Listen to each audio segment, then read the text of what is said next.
El Führerbunker, construido bajo los jardines de la Cancillería del Reich en el centro de Berlín, es hoy un símbolo de la desesperación y el declive nazi.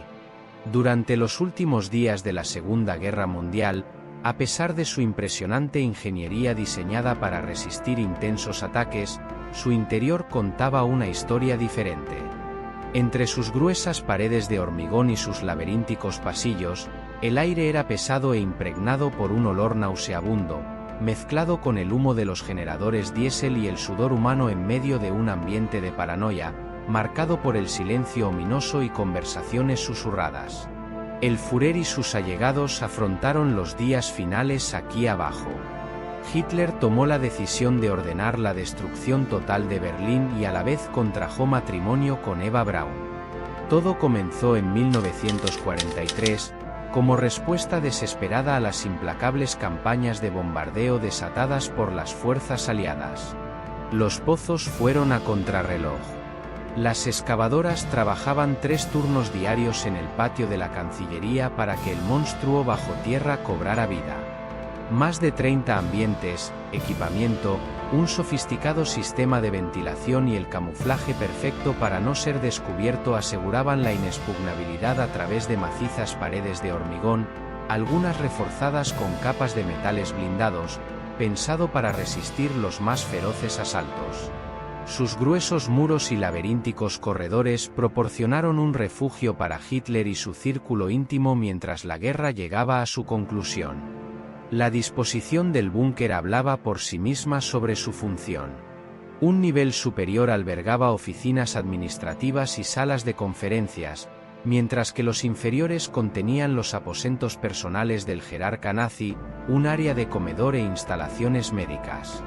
Salidas de emergencia discretamente ocultas ofrecían rutas de escape a través de túneles que conducían a edificios cercanos, un último recurso frente al peligro inminente.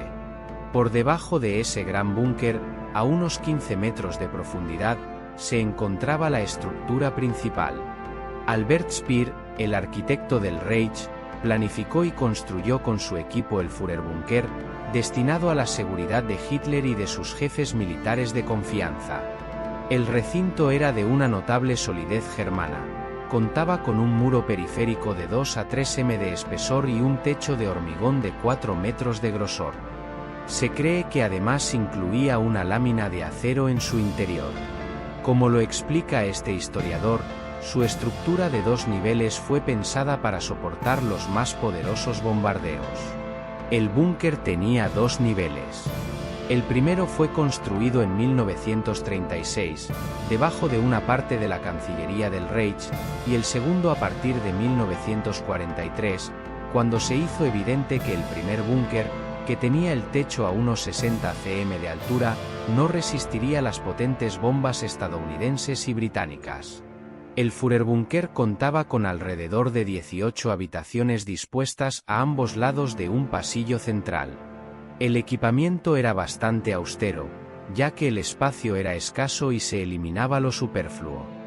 Hitler se trasladó allí a mediados de enero de 1945, cuando las tropas soviéticas cercaron la capital alemana. Anteriormente había residido en la Cancillería y en la planta alta del búnker, pero los constantes ataques aéreos resultaban demasiado peligrosos. El historiador Joachim Fest, en su obra más conocida, El hundimiento, describió así el ambiente: en los días del inminente final faltó a veces el agua. Tomó cuerpo procedente sobre todo del antebúnker un hedor casi insoportable, en el que los vapores de los grupos electrógenos diésel, el penetrante olor a orina y el sudor humano formaban una mezcla repugnante. La descripción más detallada del Führerbunker fue proporcionada por los soviéticos en un dossier presentado a Stalin al finalizar la Segunda Guerra Mundial. Según lo relata este historiador, el ejército ruso quedó anonadado ante el descubrimiento brutalmente austero. Al descender al primer nivel del búnker se llegaba a una estancia presidida por una puerta acorazada, detrás de la cual se extendía un complejo dividido en 2 mitades. Antes de avanzar, en la pared derecha, que contenía todo el equipamiento para la protección antiaérea, desde trajes antigas hasta cascos de acero, mascarillas y extintores. A la izquierda había una mesa rectangular, distintos sillones, un reloj de pared y una cabina telefónica. La primera sala del flanco derecho servía como cuarto de máquinas, donde también se encontraba el sistema de ventilación. A través de otra puerta se accedía a varias habitaciones interconectadas que albergaban la central telefónica, el cuarto de primeros auxilios, donde el médico de turno de Hitler descansaba, 2 dormitorios adicionales y un pequeño espacio para pernoctar, según una versión publicada por ABC en los años 80. 2 de estos lugares estaban reservados para el ministro de propaganda, Joseph Goebbels. Sin embargo, según el informe soviético, pertenecían a Theodor Morell, médico personal de Hitler, y a Heinz Linge, ayudante del líder alemán. En la pared izquierda, una puerta conducía a un cuarto de servicios, aunque también se reservó espacio para Blondie, la perra pastor alemán de Adolf Hitler, y sus cachorros. Al final del pasillo, una puerta acorazada, siempre custodiada por un guardia personal, llevaba a la antesala del salón de reuniones. Allí los asistentes solían esperar la llegada del Führer. Grandes y valiosos cuadros, en su mayoría de paisajes italianos, adornaban las paredes mientras entre 12 y 16 sillones se alineaban a lo largo de la sala. Desde esta estancia se podía acceder a la habitación destinada a las conferencias, así como al despacho personal de Adolf Hitler y al alojamiento de Eva Braun, la fotógrafa nazi que se casó con el Führer un día antes de su suicidio. Un cuarto de basuras completaba el corredor. Los 3 últimos recintos eran accesibles desde el despacho y llevaban a las habitaciones más importantes de todo el complejo, la habitación del Führer, su baño y su salón privado. El Führerbunker contaba con 2 salidas de emergencia, según se explica en el informe soviético. De la primera subía una escalera de caracol revestida de losas. Por encima se había construido una torre de forma cúbica y gruesas paredes de hormigón. Desde la segunda se ascendía a la superficie por una escalera de incendios metálica, protegida por una torre cilíndrica equipada con varias ametralladoras y puestos de observación. El 16 de enero de 1945, Hitler descendió a su madriguera final y ya nunca más salió. La fallida batalla de las Ardenas en Bélgica se había perdido. Allí los nazis habían gastado sus últimas fuerzas reales y abandonaron sus esperanzas. Las últimas semanas de la guerra fueron absolutamente dramáticas. Como lo cuenta este historiador, situación terrible en Berlín, con los soviéticos acercándose. La Cancillería, el edificio alguna vez admirable e imponente, tenía varias de sus alas en ruinas, ventanas rotas, paredes derribadas. Casi no quedaban vidrios intactos, los reemplazaban cartones y tablas mal clavadas. Solo permanecia el enorme despacho. Ali resplandecía la maqueta del Berlín Senado de la capital de ese imperio de 1000 años que Hitler se había prometido a sí mismo. El jerarca siempre mostró temor ante los atentados y los posibles ataques aéreos.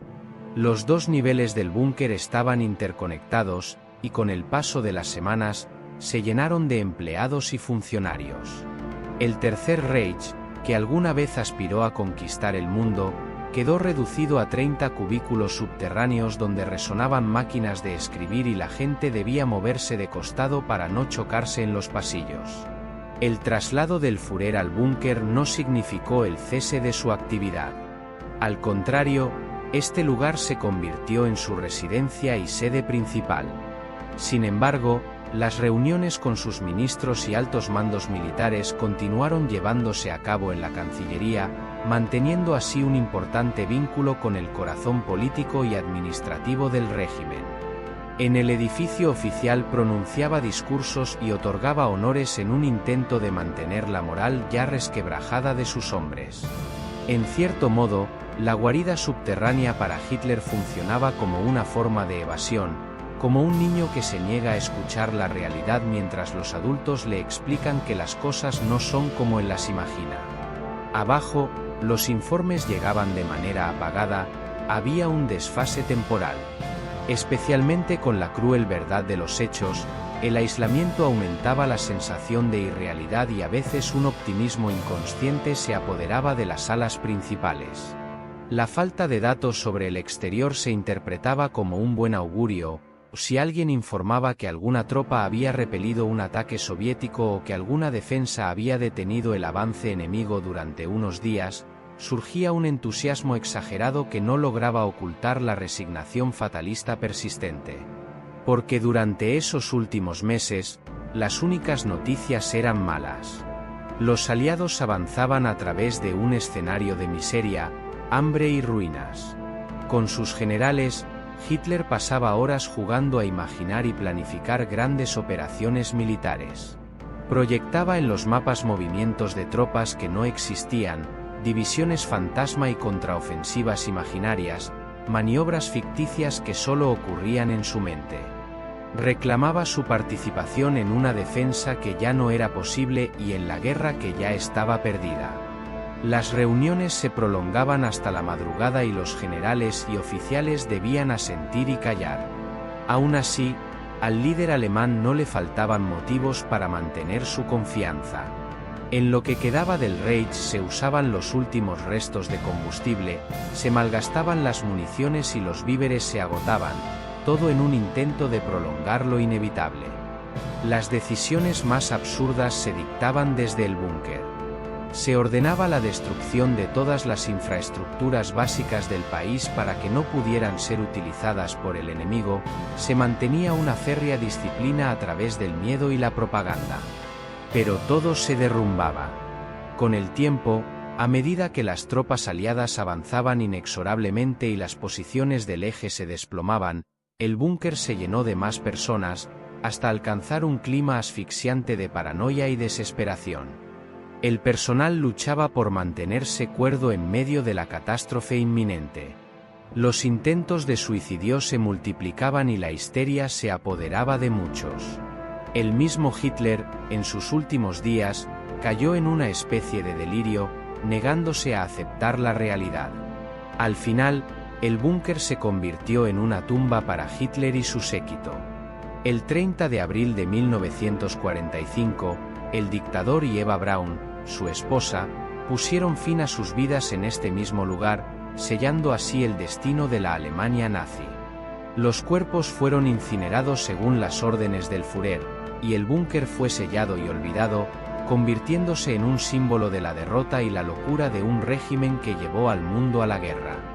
La historia del Führerbunker es un recordatorio sombrío de los horrores de la guerra y la caída de un régimen que causó incalculable sufrimiento.